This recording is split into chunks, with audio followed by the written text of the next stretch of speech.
Welcome to PNR news. Telangana రాష్ట్రాన్ని భారతదేశంలోనే కాకుండా ప్రపంచ స్థాయిలో అగ్రస్థానంలో నిలిపేందుకు రాష్ట్ర ముఖ్యమంత్రి రేవంత్ రెడ్డి కృషి చేస్తున్నారని పర్యావరణ, అటవీ, దేవాదాయ శాఖ మంత్రి కొండా సురేఖ అన్నారు.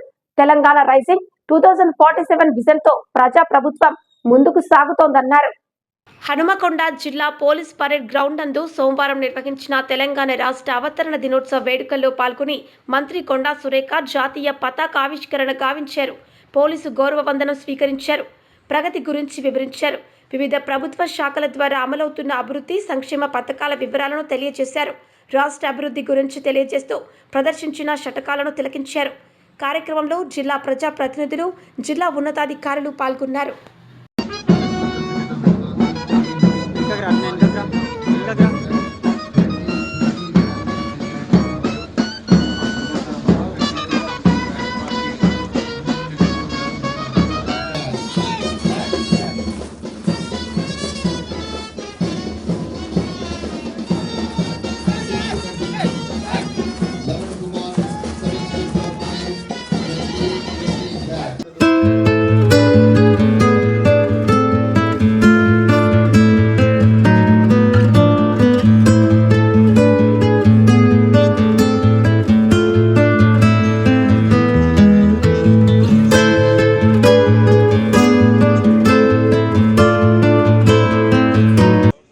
తెలంగాణ రాష్ట్రాన్ని భారతదేశంలోనే ప్రపంచ స్థాయిలో అగ్రస్థానంలో నిలిపేందుకు గౌరవ ముఖ్యమంత్రి రేవంత్ రెడ్డి గారి నాయకత్వంలో తెలంగాణ రైజింగ్ 2047 విజన్తో ప్రజాప్రభుత్వం ముందుకు సాగుతోంది. తెలంగాణ రాష్ట్రాభివృద్ధికి ఆర్థిక, సామాజిక, పరిపాలన రంగాల్లో ఆదర్శవంతమైన లక్ష్యాలతో తెలంగాణ రైజింగ్ 2047 విజన్ డాక్యుమెంట్ను రూపొందించినట్టు గౌరవ ముఖ్యమంత్రి రేవంత్ రెడ్డి ఇటీవల జరిగిన నీతి ఆయోగ్ సమావేశంలో వెల్లడించారు. తెలంగాణ రైజింగ్ 2047 విజన్లో 4 కీలక అంశాలు ఉన్నాయి. పేదల సంక్షేమం, సమగ్ర పాలసీల రూపకల్పన, ప్రపంచ స్థాయి ఇన్ఫ్రా డెవలప్మెంట్, పారదర్శక సుపరిపాలన లక్ష్యాలకు ప్రాధాన్యమిస్తాం. ఈ లక్ష్యాల సాధనకు ప్రభుత్వం ఇప్పటికే పలు చర్యలు చేపట్టింది. తెలంగాణ సమగ్ర అభివృద్ధికి ఇప్పటికే welfare and social justice policy, green energy policy, infra and industrial policy, tourism పాలసీలను ప్రభుత్వం సిద్ధం చేసింది. ఈ విజన్ డాక్యుమెంట్ భవిష్యత్తు తెలంగాణకు ఒక Bhagavad Gita.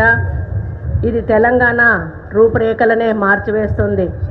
Welfare and social justice policy, green energy policy, infra and industrial policy, tourism పాలసీలను ప్రభుత్వం సిద్ధం చేసింది. అలంకృత శకటాల ప్రదర్శన ప్రారంభమైంది.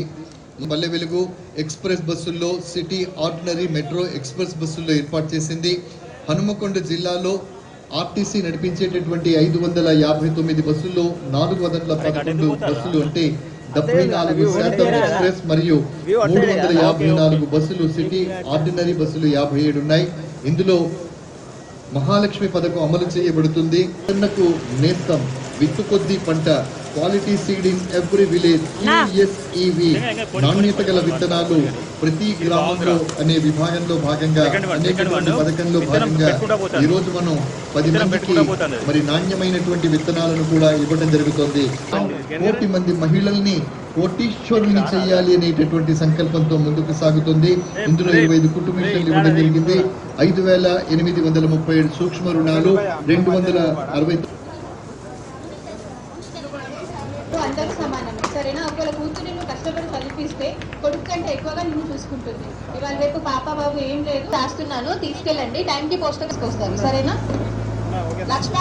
విపత్తు స్పందన, అత్యవసర మరియు పౌర రక్షణ సేవల శాఖ రైతులకు నేస్తాం.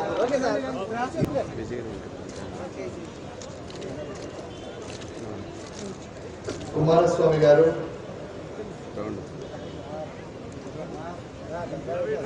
శ్రీ కుమారస్వామి గారు, PC 2312,